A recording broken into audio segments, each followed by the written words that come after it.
একটা কষ্টের ভিডিও সবার সাথে শেয়ার করছি। আসসালামু আলাইকুম, সবাই কেমন আছেন? আশা করি ভালো আছেন। চাঁদপুর যাচ্ছি আমার বোনের কাছে, যেখানে আমার বোন ঘুমিয়ে আছে, না ফেরার দেশে চলে গেছে আমাদেরকে একা করে। মানুষ গ্রামে যায় কত আনন্দ নিয়ে, আর আমরা গ্রামে যাই কাঁদতে কাঁদতে। কেন ওই গ্রামে যে রেখে আসছি আমার কলিজার টুকরো বোনটাকে। তো তার জন্য একটু মিলাদ পড়ানো হবে রোজার মাস। আল্লাহ তাআলা যেন তাকে ওপারে ভালো রাখে।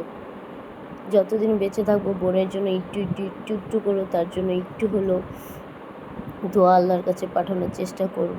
সো এখানে মিলাদের আয়োজন করা হচ্ছে আমার বোনের জন্য, নানা নানির জন্য, আমাদের আত্মীয় স্বজন, মামা যারা মারা গেছে ওপারে চলে গেছে সবার নামই মিলাদ পড়ানো হবে। ছোট একটা ইফতার আয়োজন করা হয়েছে।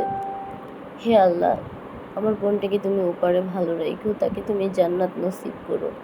কেন তুমি তো, তোমার বিচার তো মানতেই হবে, সবাইকে একদিন চলে যেতে হবে।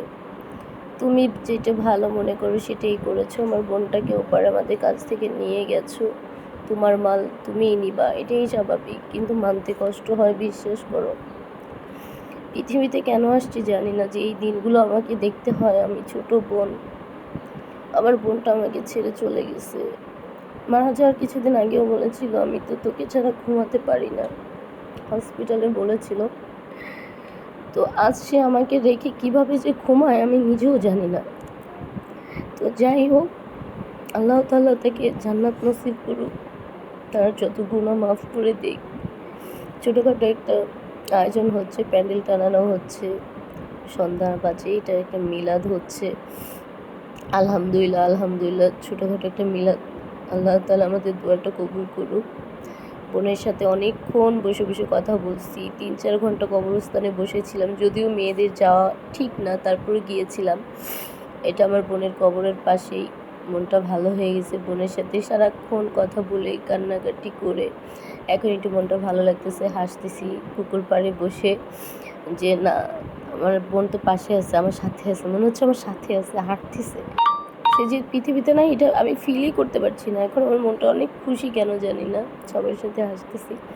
যখন চলে আসবো তখন অনেক কষ্ট লাগছিল।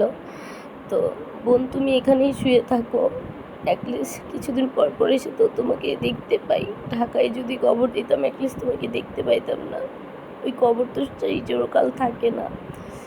সো গ্রামের মানুষগুলো অনেক ভালো, ছোটোখাটো যাই থাকুক না কেন তাদের কাছে ঢাকার মানুষ গেলে এটা দিবে ওটা দিবে, খুব আনন্দ লাগে এই জিনিসগুলো দেখলে।